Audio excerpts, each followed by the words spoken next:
নমস্কার, আমি গৌতম বন্দ্যোপাধ্যায় আর আপনারা দেখছেন গৌতম ম্যানেজ অফিসিয়াল।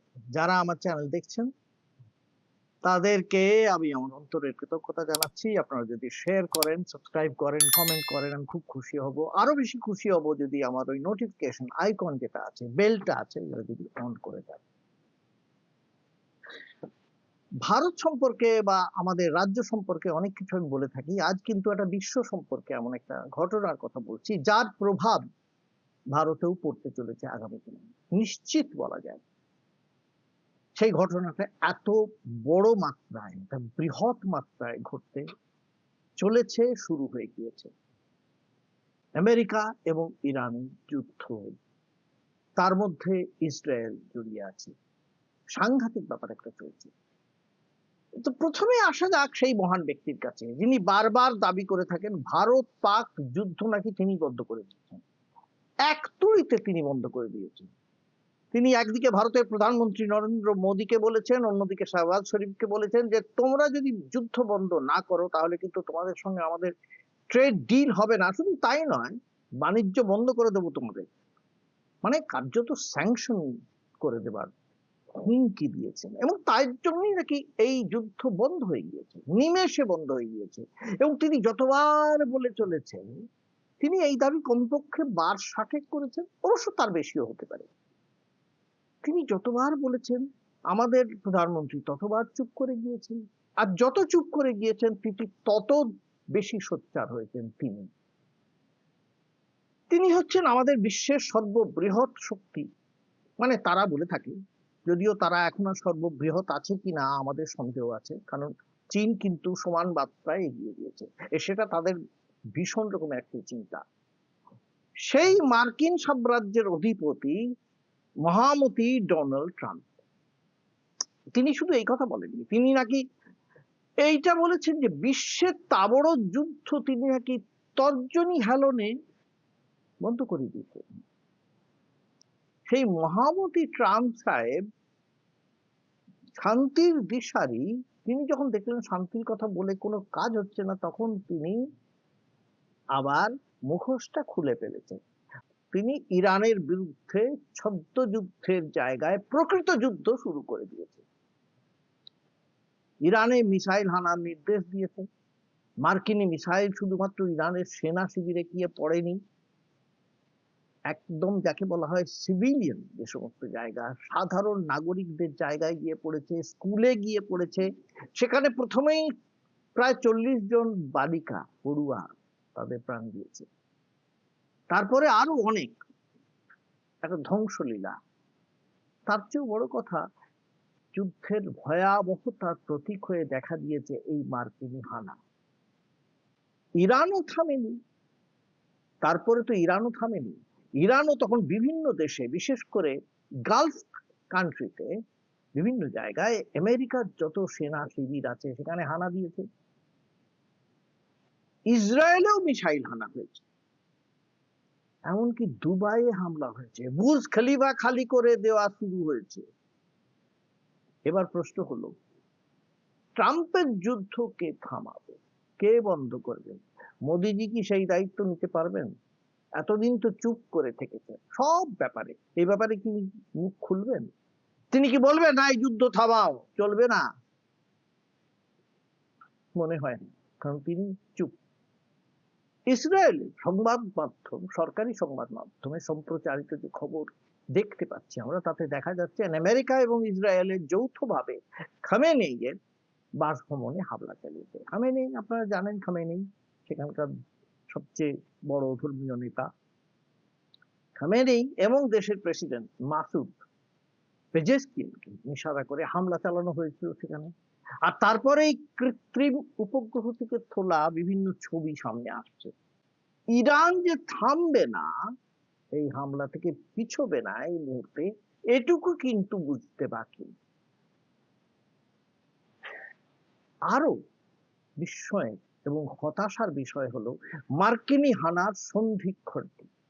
কোন সময়ে মার্কিন মিসাইল দিয়ে পড়লো ইরান? যখন সবে ইসরায়েল সফল করে ফিরেছেন ভারতের প্রধানমন্ত্রী নরেন্দ্র মোদী। ইসরায়েল গিয়ে মোদীজি ইসরায়েলের প্রধানমন্ত্রী নেতানিয়াহুকে আলিঙ্গনে আবদ্ধ করলেন, যেমন তিনি করে থাকেন। সেখানে কেনেসেটে, মানে ইসরায়েলের যে সংসদ, সেখানে ভাষণ দিলেন, তাকে বিশেষ সম্মান দেখানো হলো, পেলেন। ট্রাম্প সাহেবের এবং মোদিজির বিশেষ বন্ধু নেতানিয়াহু, তার সঙ্গে আলাপচারিত হলো। বিভিন্ন রকম নাকি চুক্তি হবার কথা ছিল, আমরা জানি না আদৌ কোনো চুক্তি হয়েছে কিনা। কিন্তু এটা আমরা জানি এর আগে যে ট্রাম্প সাহেবের প্রশংসা বিভিন্ন জায়গায় করে বেরিয়েছেন মোদিজি, এমনকি আমেরিকায় গিয়ে, এমনকি ইসরায়েল। এই যে ট্রায়াম্ভিরেট হয়ে তৈরি হচ্ছে, একদিকে ইসরায়েল, একদিকে মোদিজি, একদিকে ট্রাম্প, সেইটা সেইটা খুব অদ্ভুত।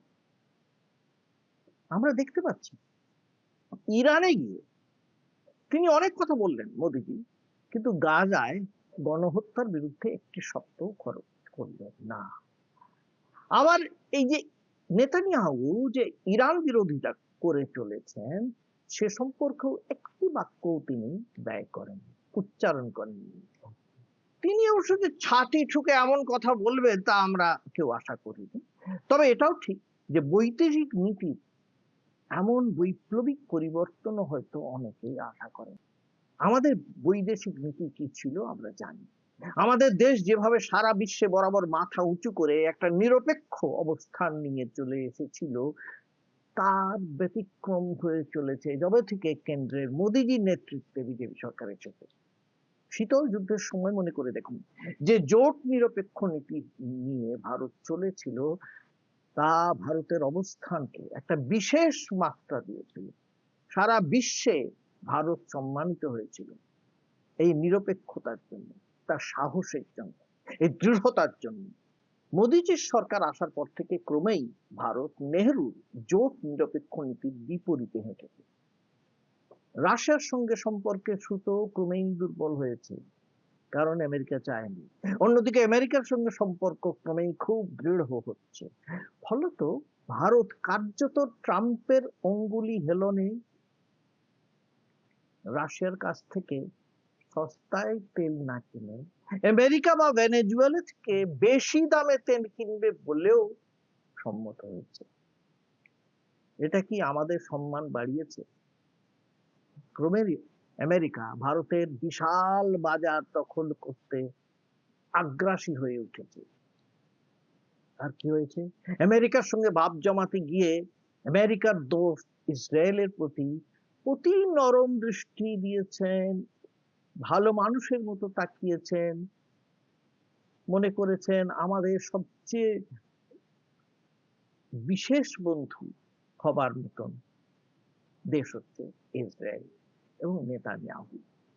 নিজের দেশেই নেতানিয়াহু সাংঘাতিক বিতর্কিত, দেশের লোক চায় তিনি সরে যান, তিনি যুদ্ধ চালিয়ে যান।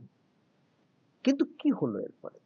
এর ফলে ভারতের দুজন যে আদি বন্ধু ছিল, প্যালেস্টাইন এবং ইরান, তাদের কাছ থেকে দূরে সরে গেল ভারত। মুখ ফুটে তার প্রতিবাদ করতে পারছে না মোদী পরিচালিত কেন্দ্র সরকার। এবারে ইরানের ক্ষেত্রেও একই পরিস্থিতি দেখা দিচ্ছে। রাশিয়া ছাড়া যে দেশের সঙ্গে ভারতের বরাবর বাণিজ্যিক সম্পর্কের ভিত খুব শক্তপোক্ত ছিল, সেই ভিতটাই এবারে নড়বড়ে হয়ে উঠছে।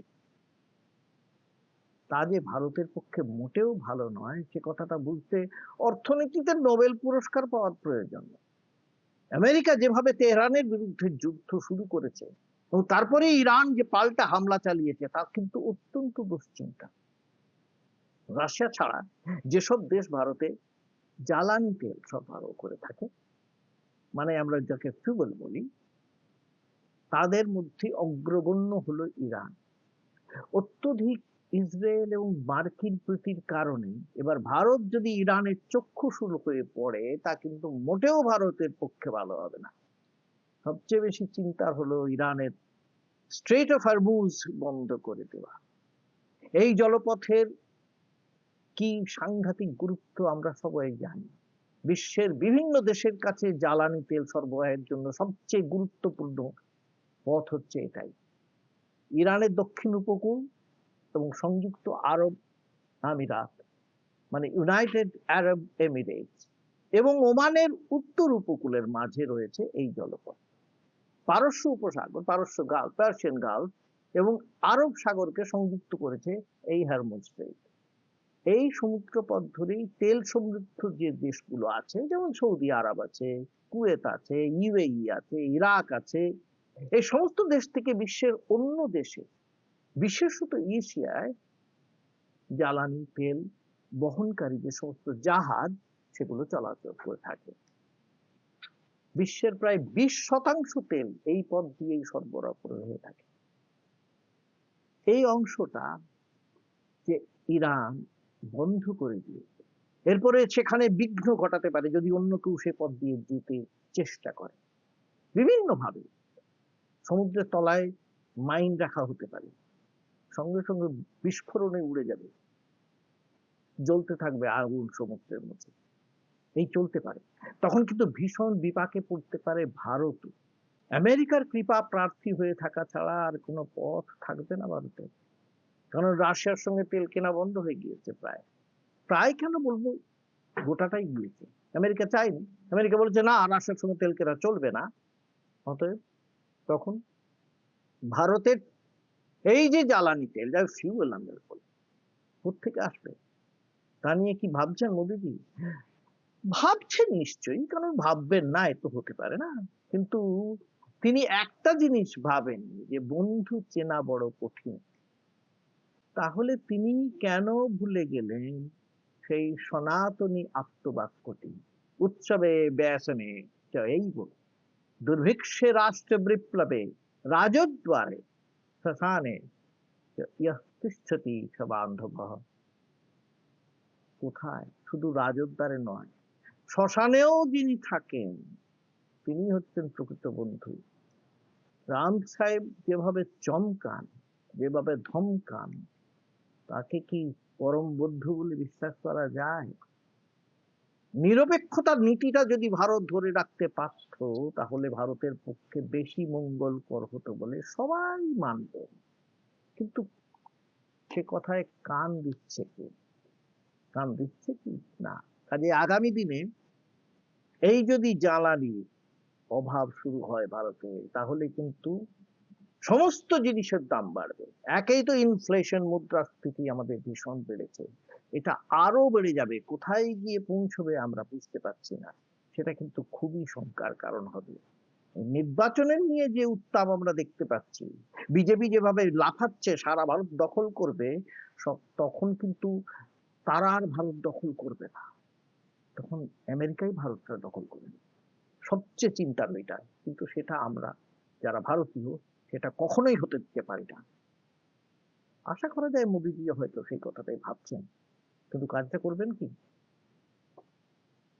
নমস্কার, আজকে এই পর্যন্তই। আবার দেখা হবে আপনাদের সঙ্গে পরের এপিসোডে। ভালো থাকবেন সবাই। নমস্কার।